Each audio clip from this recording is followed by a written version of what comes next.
Hi అండి, అందరికీ నమస్కారము. నేను మీ వాణిశ్రీని.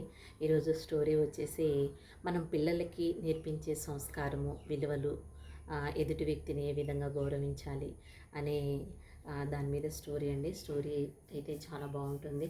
అంటే మనం ఈ విధంగా పిల్లల్లో నేర్పితే మనం సమాజంలో ఒక మంచి పౌరుణ్ణి ఇచ్చిన వాళ్ళం అవుతామండి.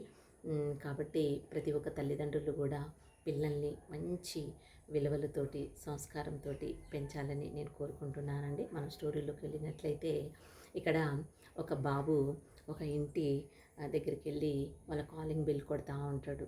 చాలాసార్లు కొడతాడు. కొట్టిన తర్వాత ఆ ఇంట్లో నుంచి ఒక ఆవిడ వస్తుంది.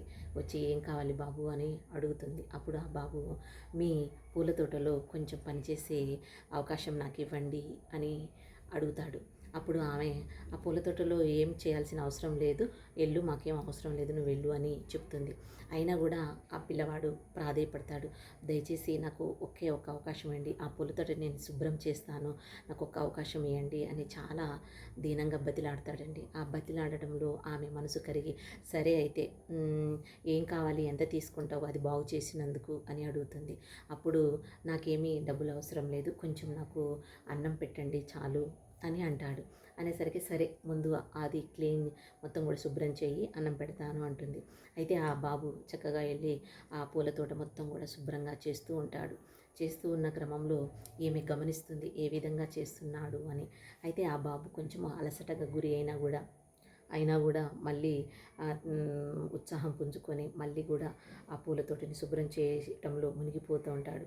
అయితే బాబు నీకేమైనా ఆకలి అవుతుందా, అన్నం తింటావా అని అడుగుతుంది ఆమె ఆ అబ్బాయిని చూసి.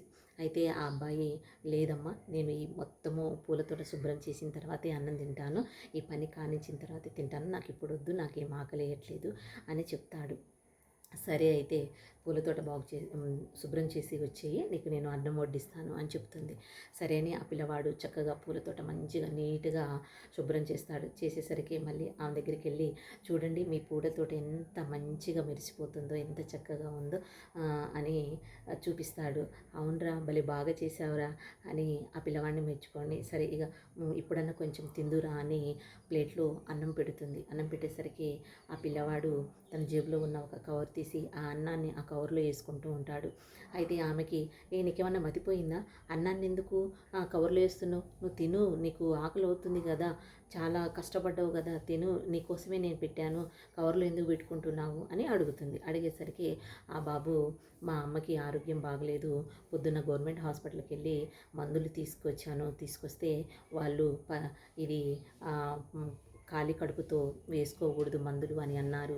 అందుకే ఇంట్లో వంట చేయలేదు, అందుకనే భోజనం కోసము నేను పనిని అడిగాను, అంతే తప్ప వేరే ఉద్దేశంతో కాదు. అందుకే ఈ అన్నం మా అమ్మకి తీసుకెళ్ళి మా అమ్మగారికి పెడతాను అని అంటాడండి.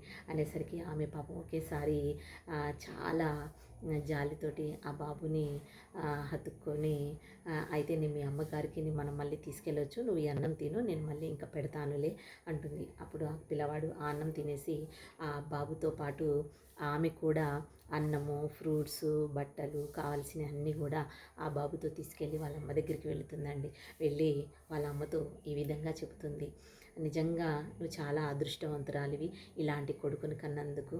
ఎందుకంటే సంస్కారము, విలువలతో కూడిన మనిషి నువ్వు నేర్పినావు. కాబట్టి సమాజంలో ఇలాంటి విలువలు, గౌరవాన్ని కలిగే పిల్లలు ఉండడం వల్ల సమాజానికే మంచి పేరు వస్తుంది. మనం నేర్పించే మంచి సంస్కారము, గౌరవము, విలువలు అవి మన్ని మన ఇంటికే అన్నీ రప్పించగలుగుతాయి. కాబట్టి మీ బాబు యొక్క సంస్కారాన్ని, గౌరవాన్ని, విలువని చూసి నేనే మీ దగ్గరికి వచ్చేసాను.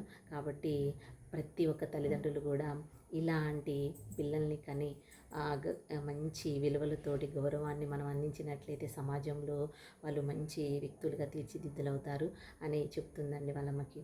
అంటే ఇక్కడ మనం కూడా స్టోరీలో ఏం తెలుసుకోవాలంటే, మనము పిల్లల్ని చిన్నప్పటి నుంచి ఆహ్, ఎవరిని గౌరవించాలి, ఎవరిని ఎలా పిలవాలి, ఎవరితో ఎలా ఉండాలి అనే సంస్కారము, మర్యాద, గౌరవము, విలువలు అన్నీ గనుక మనం నేర్పించినట్లయితే పిల్లవాడు అవే వింటూ ఎదుగుతాడు. కాబట్టి సమాజంలోకి వెళ్ళినప్పుడు కూడా వాటిని ఉపయోగించుకుంటూ ఉంటాడు కానీ అంతేలే కానీ చెడుగా మాత్రము వెళ్ళడు కదండి.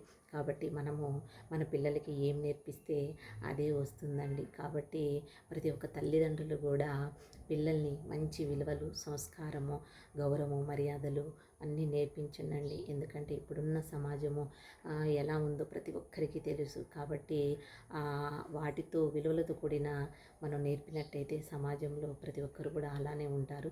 ఎలాంటి అనర్థాలకి దారి తీయవండి. కాబట్టి